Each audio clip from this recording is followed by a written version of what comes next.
Feliz día a todos y todas que nos ven a través de Suyapa TV Educativa Telebásica. Mi nombre es Ana Ochoa y a continuación presentaremos el programa de televisión para la clase de Ciencias Naturales titulado Así se diferencian los seres vivos. Del bloque 1, los seres vivos en su ambiente, secuencia 1, nuestro primer derecho. El objetivo a alcanzar es mencionar las características que distinguen a los seres vivos de los seres inanimados o inertes, y el contenido a desarrollar es las características de los seres vivos. Comenzamos explicando los seres vivos.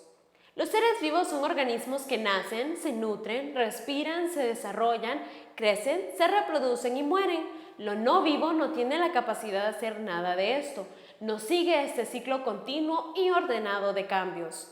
A lo que tiene vida se le llama organismo o ser vivo. A lo que no tiene vida se le llama objeto, cosa o componente no vivo de la naturaleza.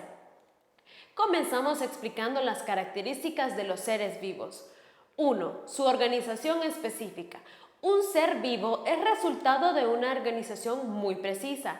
En su interior se realizan varias actividades unas con otras, por lo que todos los seres vivos poseen organización específica y compleja a la vez.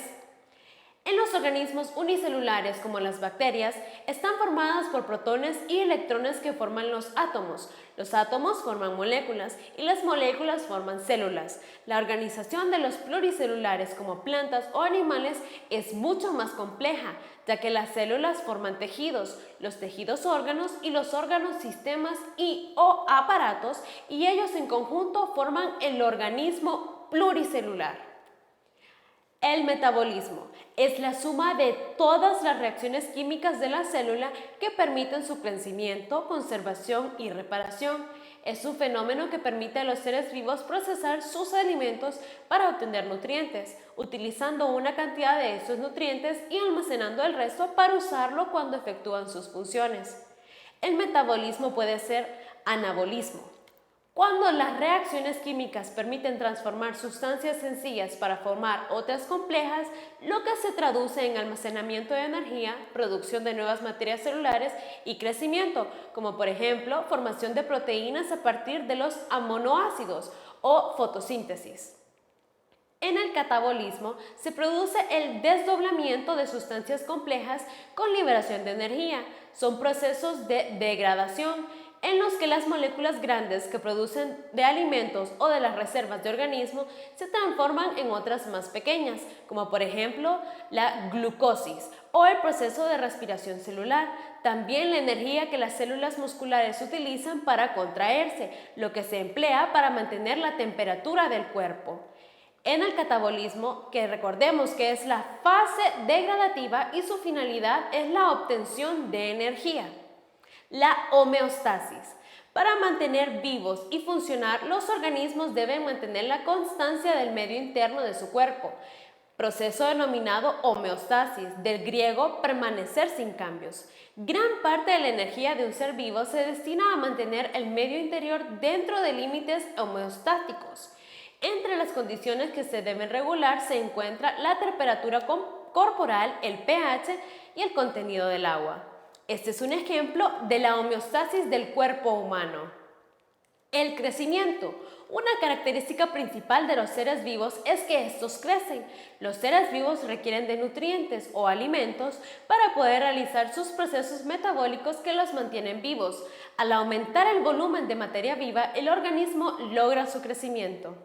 En sentido biológico, crecimiento es el aumento del tamaño celular, del número de células o de ambas. Aún los organismos unicelulares crecen en tamaño. Las bacterias duplican su tamaño antes de dividirse para formar otro nuevo organismo.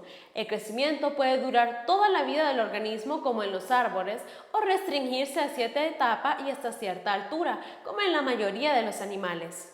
Este es un ejemplo del crecimiento humano y sus genes. La irritabilidad es la capacidad que poseen todos los organismos vivos de responder ante estímulos que lesionan su bienestar o estado. Esta característica les permite sobrevivir y eventualmente adaptarse a cambios que se producen en el ambiente.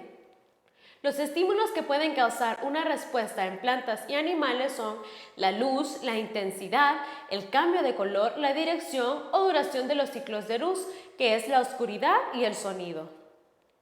Como ejemplo, se puede mencionar el caso de la pupila de los ojos del ser humano, las cuales se dilatan o se hacen más grandes o se contraen cuando se hacen más pequeñas según la intensidad de luz que éste esté recibiendo. El movimiento es el desplazamiento de un lugar a otro, en cambios de posición o en movimientos al interior de los organismos. Es más fácil percibir el movimiento externo de los animales, ya que estos poseen la capacidad de volar, brincar, nadar, correr, etc. Todo esto dependiendo de la especie a la que pertenezca. Las plantas presentan movimientos muy particulares, llamados trompismos o nastias, los cuales están relacionados con algunos estímulos externos. El girasol, que debe su nombre común al hecho de que su inflorescencia gira a lo largo del día mirando hacia el sol. La reproducción es la capacidad que tienen los seres vivos de producir nuevos individuos semejantes a sus progenitores y se perpetúa la especie. Si existe alguna característica que pueda mencionarse como la esencia misma de la vida, es la capacidad de un organismo para reproducirse. La reproducción puede ser de dos tipos. La reproducción asexual se da cuando un solo organismo es capaz de originar otros individuos nuevos, que son copias exactas del progenitor desde el punto de vista genético. Por ejemplo, la división de bacterias en dos células hijas, que son genéticamente idénticas. Y la reproducción sexual, que requiere la intervención de dos progenitores de sexos diferentes. Sus descendientes serán el resultado de esta combinación, por lo tanto es genéticamente distinta a ellos. Esta forma de reproducción es la más frecuente en los organismos complejos y solamente pueden reproducirse individuos de la misma especie. La adaptación es el proceso por el cual una especie se condiciona lenta o rápidamente para lograr sobrevivir ante los cambios ocurridos en su medio.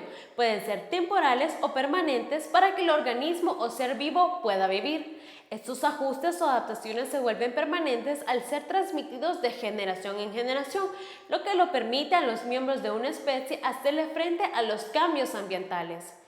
Un ejemplo de adaptación se encuentra en las especies de los cactus, las cuales realmente son hojas que se han adaptado a ambientes áridos y desérticos, tomando la forma de espinas y así no perder agua. A modo de conclusión, podemos decir que los seres vivos son organismos que nacen, se nutren, respiran, se desarrollan, crecen, se reproducen y mueren. Lo no vivo no tiene la capacidad de hacer nada de esto, no sigue este ciclo continuo y ordenado de cambios.